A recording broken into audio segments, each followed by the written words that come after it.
a gente tem que tomar um cuidado de tomar água, não de uma forma excessiva. Porque, por exemplo, a gente tem que ver com os pais, que tem bebê pequenininho, que não tem essa autonomia, da gente não se exceder.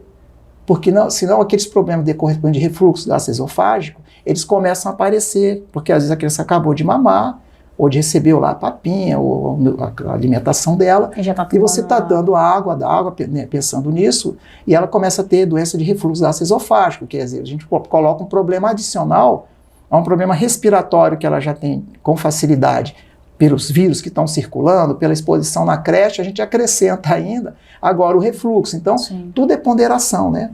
Lembrar que nós temos um sistema de relé, de controle de hidratação no corpo, a partir de um determinado ponto que você não consegue exceder.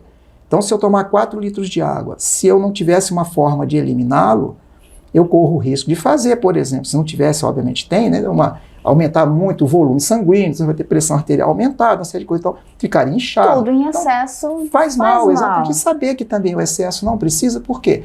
Você pode prestar atenção, né? Estava conversando há pouco, né? Tava comentando sobre não adiantar tomar, porque eu fico o dia inteiro no banheiro e tal, exatamente isso que ocorre. Então, também. Você tem que ter um limite, você pode acompanhar, se você está bem hidratado, dentro do que você pode, no limite que você pode, vendo se você está indo várias vezes no banheiro, vendo se sua urina está muito clara. Isso já é suficiente para te dar uma noção do seu organismo, você como indivíduo, como é que você trabalha a absorção de água no ambiente, né? Porque lembrar que não é só do líquido que você toma, que você vai manter os fluidos do seu corpo.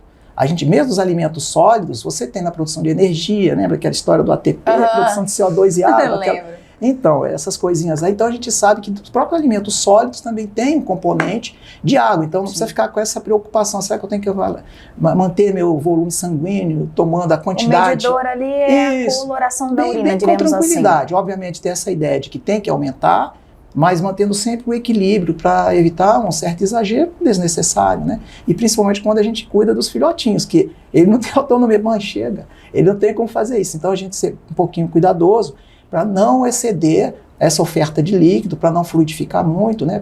Por exemplo, você acaba de fazer uma refeição. Então, nós sabemos que fez uma refeição, o organismo tem o seguinte, olha, eu tenho que jogar nessa quantidade de sólido que veio aqui, eu tenho que jogar o ácido clorídrico lá do estômago, né? Que é o suco gástrico, que é ácido. Sim. Quando você acrescenta água, você modifica aquele pH, você dá mais trabalho para produzir. Então, é muito frequente, às vezes, pessoas reclamarem que depois que comeu e se tomou muito líquido, ele começa a ter azia, queimação. Então, na verdade, é ponderar que a gente tem que, assim, usar o bom senso em relação a isso, não ter esse exagero de que daqui a pouco a cada 10 minutos você sai do seu local de trabalho para ter que ir no banheiro, porque certamente o nosso ladrão, né, como se fosse uma caixa d'água, vai funcionar.